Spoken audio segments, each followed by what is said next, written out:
Good morning, friends. It's me, Simon, YouTube channel. Simon Varghese, Instagram and Facebook welcomes you all. ഇന്നിപ്പോൾ വളരെ ചാരിതാർത്ഥ്യത്തോടും അഭിമാനത്തോടും സന്തോഷത്തോടും കൂടിയാണ് നിങ്ങളെ ഞാൻ വെൽക്കം ചെയ്യുന്നത്, സ്വാഗതം ചെയ്യുന്നത്. It's me Simon YouTube channel ഏതാണ്ട് 180 മേൽ വീഡിയോ ആയിട്ടുണ്ട്. നിങ്ങൾ ഓർത്തണം, ഓരോ ദിവസവും ഓരോ വീഡിയോ ആണ്. അപ്പോൾ എത്രമാത്രം ഹാർഡ് വർക്ക് എൻ്റെ പിന്നിലുണ്ടല്ലേ. പക്ഷേ എല്ലാ തരത്തിലുള്ള വ്യക്തികൾക്കും പ്രയാസങ്ങളുള്ളവർക്കും കാണാൻ പറ്റിയ പ്രശ്നങ്ങൾ അതിലുണ്ട്. ഞാൻ എപ്പോഴും പറയും, കുഞ്ഞുങ്ങൾ മുതൽ ബിസിനസ്സുകാരൻ വരെയുള്ളവരുടെ പ്രയാസങ്ങൾ, പ്രശ്നങ്ങളെ സംബന്ധിച്ച് നമ്മൾ വീഡിയോ ചെയ്യുന്നുണ്ട്. അത് നിങ്ങൾ സെർച്ച് ചെയ്തെടുത്ത് കാണുക. ഓക്കെ. ഇപ്പം നമ്മുടെ വിദേശത്ത് വന്ന പക്ഷികളൊക്കെ ഇങ്ങനെ സന്തോഷത്തോടെ പാട്ട് പാടുന്ന കേട്ടോ. അതിൽ തണുപ്പിൽ നിന്ന് രക്ഷപ്പെട്ട് ഇവിടെ വന്ന് മത്സ്യമൊക്കെ കഴിച്ച് ഹാപ്പിയായിട്ട്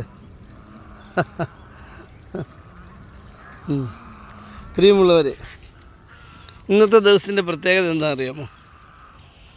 ഇന്ന് കേരള പിറവിയാണ്.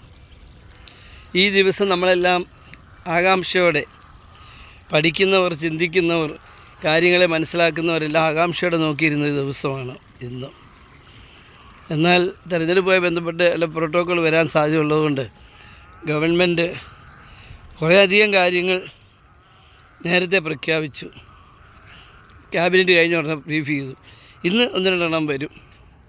അപ്പോൾ ബ്രീഫ് ചെയ്തതിൽ ഭയങ്കരമായ മാറ്റങ്ങളാണ് വന്നിരിക്കുന്നത് കേരളത്തിൽ. ഇപ്പം മറ്റുള്ളവർ പറയുന്നത് ഇത് അടുത്ത വരുന്ന ഗവൺമെൻറ് തലേ വെക്കുകയാണ്. അതായത് 35 വയസ്സ് കഴിഞ്ഞ പിങ്ക് കാർഡ് അതിൽ താഴെയുള്ളവർക്ക്, വനിതകൾക്ക് 1000 രൂപ വീതം അക്കൗണ്ടിൽ ഇട്ട് കൊടുക്കുന്ന പരിപാടി വന്നിരിക്കുക. കാരണം ആ വനിതകൾക്കൊരു സ്വയം പര്യാപ്തത, അല്ലെ ഭർത്താവിനെ നോക്കിയിരുന്നു, അവരുടെ പ്രൈവസിയുള്ള കാര്യങ്ങളൊക്കെ ഇല്ല, അവർക്കൊക്കെ പണം വേണം. അപ്പോൾ ആരോടും ചോദിക്കണം, അവരുടെ അക്കൗണ്ടിൽ വന്നോളൂ ഇനി എല്ലാ മാസവും 1000 രൂപ വെച്ച്. ചെറിയ കാര്യമാണോ? എത്രയോ പേർക്കാണ് 60 വയസ്സ് താഴെ. 60 കഴിഞ്ഞാൽ പിന്നെ നമുക്ക് സോഷ്യൽ സെക്യൂരിറ്റി പെൻഷൻ കിട്ടും.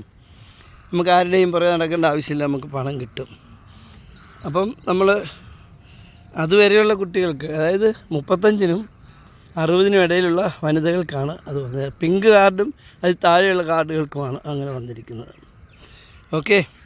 പിന്നെ നമ്മുടെ ചാനൽ ഒരു വർഷമായിട്ട് ആവശ്യപ്പെടുന്നൊരു കാര്യമാണ്, ഈ യുവാക്കൾക്ക്, പഠിക്കുന്ന യുവാക്കൾക്ക്, പ്രത്യേകിച്ച് പ്രൊഫഷണൽ കോഴ്സൊക്കെ ചെയ്യുന്ന കുട്ടികൾക്ക് ഒരു ചായയെങ്കിലും വാങ്ങിച്ച് കുടിക്കാൻ, അതായത് ക്ഷീണിക്കുമ്പോഴേ, ഒരു 10-16 മണിക്കൂർ പഠിക്കുന്ന കുട്ടികളാണ്, ഒരു ചായയെങ്കിലും വാങ്ങിച്ച് കുടിക്കാനുള്ള പൈസ കൊടുക്കണം എന്ന് എൻ്റെ പല വീഡിയോ നിങ്ങൾ എടുത്ത് നോക്കിയാൽ കാണാം. വെറുതെ പോസ്റ്റ് ചെയ്യുന്നതല്ല, അതിൽ പറഞ്ഞിട്ടുള്ള കാര്യമാണ്. ഇപ്പോൾ ഗവൺമെൻറ് ഇത് തീരുമാനം എടുത്തിരിക്കുന്നു.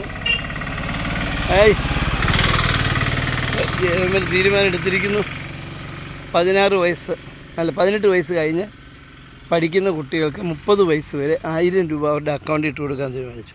അപ്പോൾ പ്രൊഫഷണൽ കോഴ്സ് ചെയ്യുന്നവർക്കും അത് കിട്ടുമെന്ന് ഞാൻ വിചാരിക്കുന്നത്. അങ്ങനെ കിട്ടണം. പിന്നെ ഇപ്പോൾ PSC കോച്ചിങ്ങിന് പോകുന്നവർ, എന്തെങ്കിലുമൊക്കെ നൈപുണ്യ വികസനത്തിന് ശ്രമിക്കുന്നവർക്കാണ് കൊടുക്കുന്നതെന്നാണ് പറഞ്ഞത്. അപ്പോൾ അത് ഗവൺമെൻറ് 18 to 30 ഇയേഴ്സ് കൊടുക്കുന്നതാണ്. പെർ മന്ത് 1000 റുപ്പീസാണ്. പിന്നെ നമ്മുടെ സോഷ്യൽ സെക്യൂരിറ്റി പെൻഷൻ 2000 ആക്കി 2500 ആക്കുമെന്ന് വിചാരിക്കുന്നു. അതൊക്കെ ഹാപ്പിയാണ് അല്ലേ. പിന്നെ ജീവനക്കാരോട്, പെൻഷൻകാരോടൊക്കെ വാസം പറഞ്ഞാൽ വലിയ കഷ്ടമായിരുന്നു. അവരുടെ ഈ DA കിട്ടിയില്ല. DA എന്ന് പറഞ്ഞാൽ നമ്മൾ വിചാരിക്കും എന്താ ഡിയർനെസ് അലവൻസാണ്.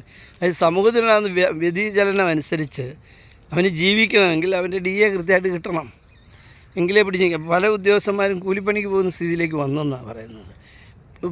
ഏക ജോലിയുള്ള ആളുകൾ, ഭാര്യയും ഭർത്താവും ജോലി ചെയ്യുന്നവർ കൂടുതൽ കടമെടുക്കുമ്പോൾ കൂടുതൽ വീടൊക്കെ വെച്ച് കാറ് പോകാൻ അവർക്കും പ്രയാസമാണ്. അപ്പോൾ DA ഒക്കെ കൃത്യമായിട്ട് കൊടുക്കാൻ നമ്മൾ ശ്രമിക്കണം. അത് ഒരു മാൻഡേറ്ററിയാണ്, ചെയ്യേണ്ടത് തന്നെയാണ്. ഓക്കെ. ഇപ്പോൾ നമ്മൾ നോക്കിയിരുന്ന കാര്യം അതൊന്നുമില്ല, അതിലേക്ക് വരിക, ബ്രീഫ് ചെയ്ത് വരിക. ഇന്ന് നാം ലോകത്തിൻ്റെ നെറുകയിൽ കയറാൻ പോവുക. അതായത് ദാരിദ്ര്യം ഉള്ളവർ ഇല്ലാത്ത രാജ്യമില്ല.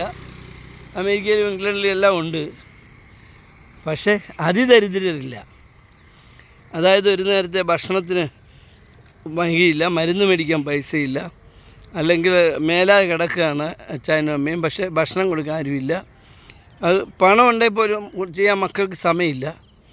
അത്തരം സന്ദർഭങ്ങളിലാണ് അവരെ കണ്ടെത്താനും അവർക്കാവശ്യമായ ഫെസിലിറ്റീസ് പ്രൊവൈഡ് ചെയ്യാനും ഗവൺമെൻറ് മുമ്പോട്ട് വന്നത്.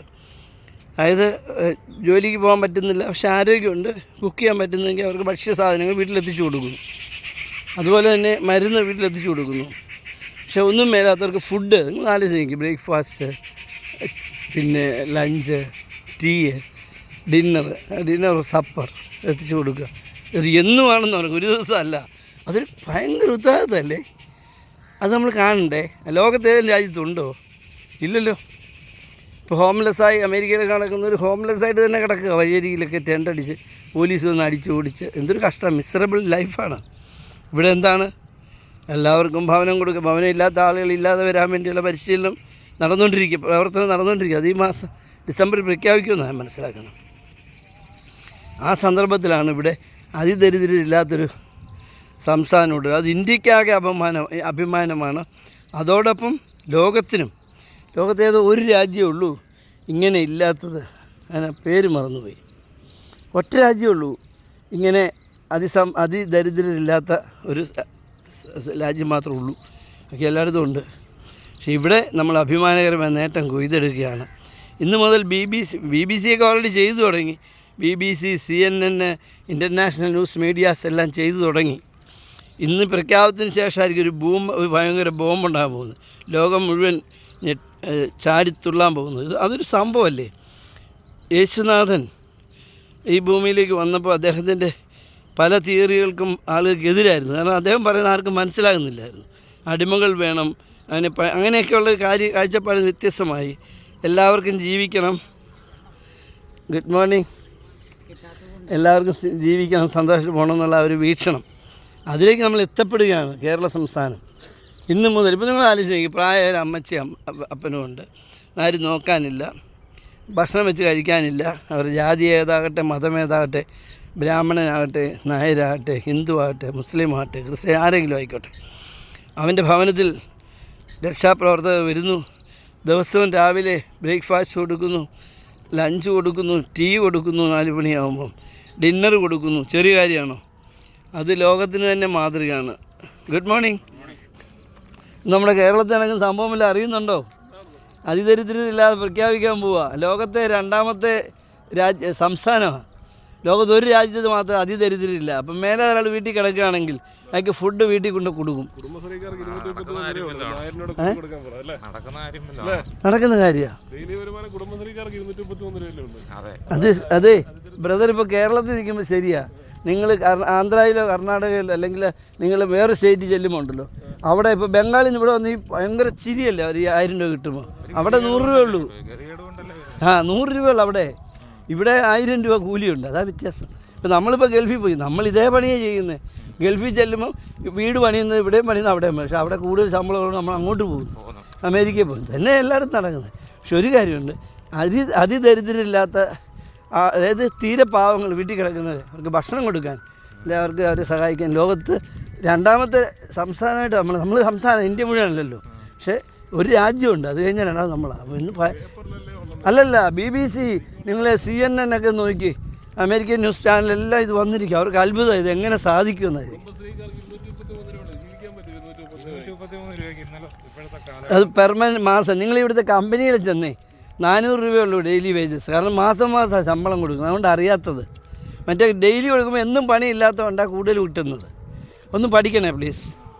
ഓക്കെ ഫ്രണ്ട്സ്, അപ്പോൾ നമ്മൾ എൻ്റെ 2 ഫ്രണ്ട്സാണ്, അവർക്ക് വലിയ IT പ്രൊഫഷണൽസൊക്കെയാണ്. അവരായിട്ട് സംസാരിക്കുകയായിരുന്നു.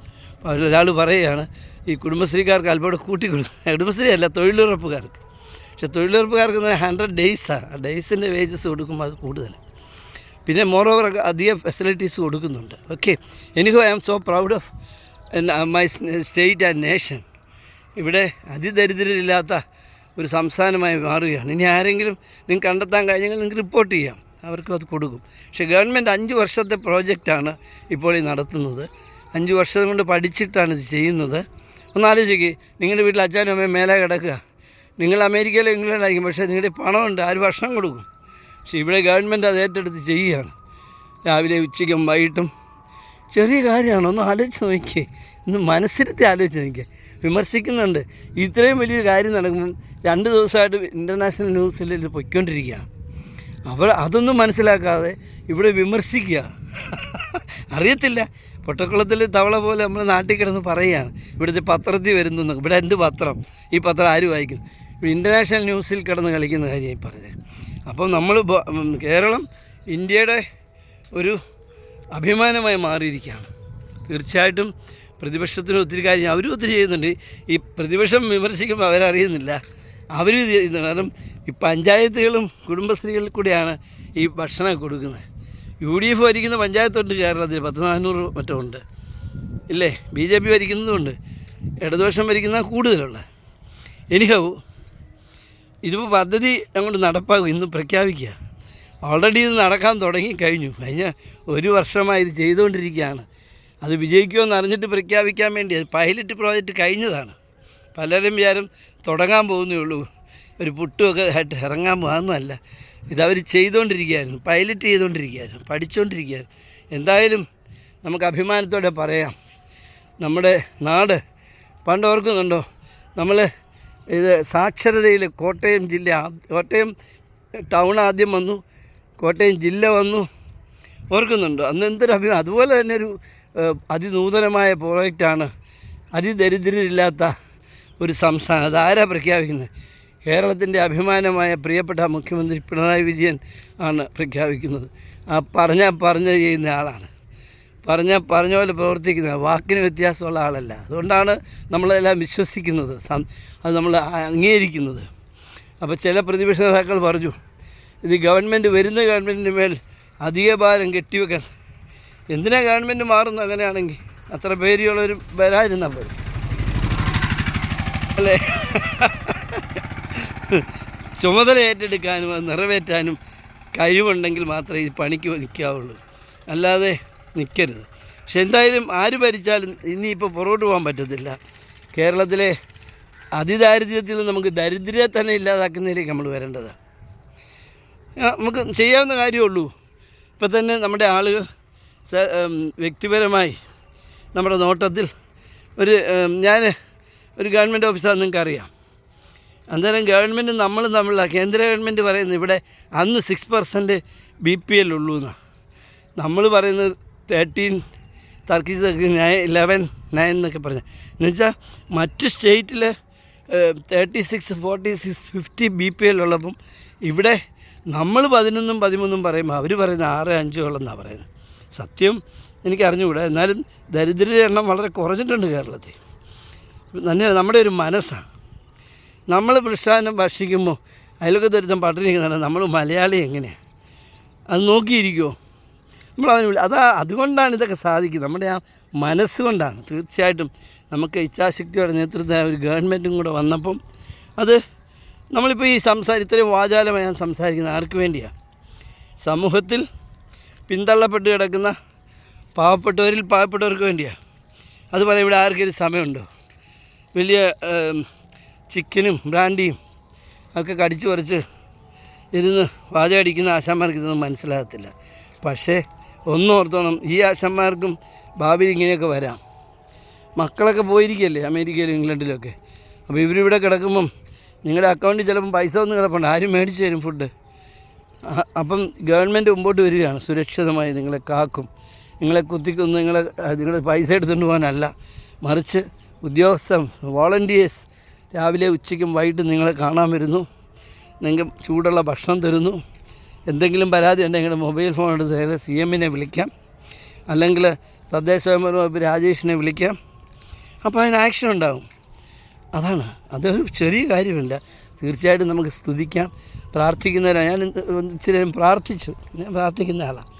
ഈ സംരംഭം നന്നായി പോകാൻ വേണ്ടി, അതുപോലെ അതിദരിദ്രർ എന്നുള്ള നിലയിൽ ദരിദ്രരെ തന്നെ ഇറാഡിക്കേറ്റ് ചെയ്യത്തക്ക രീതിയിൽ ഉയർന്നു വരുവാൻ കഴിയട്ടെ എന്ന് പ്രാർത്ഥിച്ചു.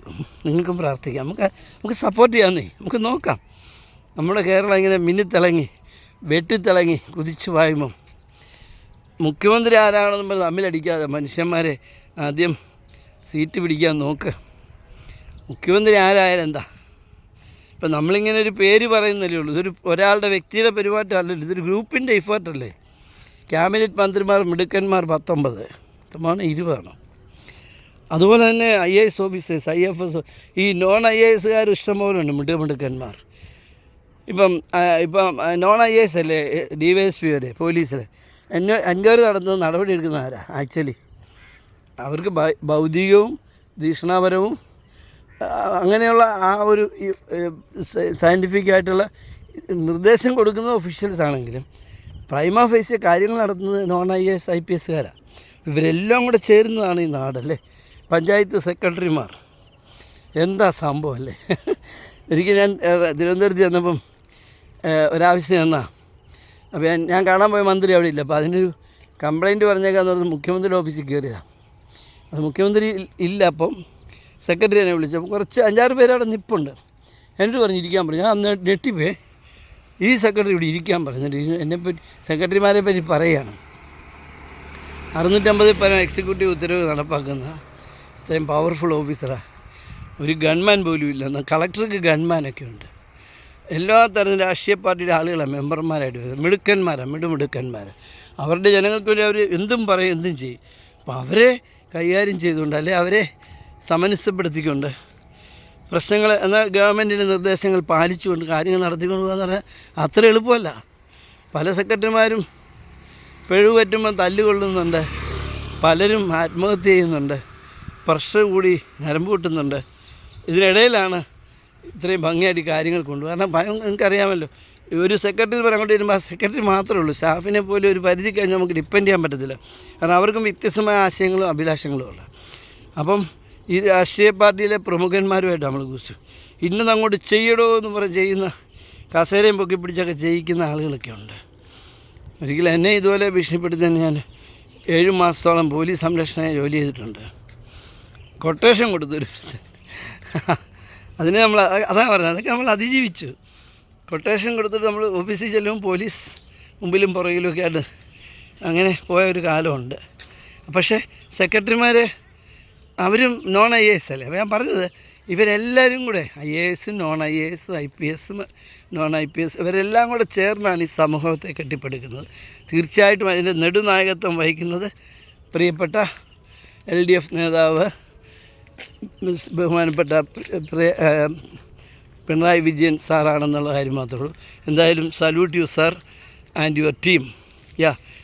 Once again I am telling you, I am salute you sir, not only you but your team, entire team, everyone.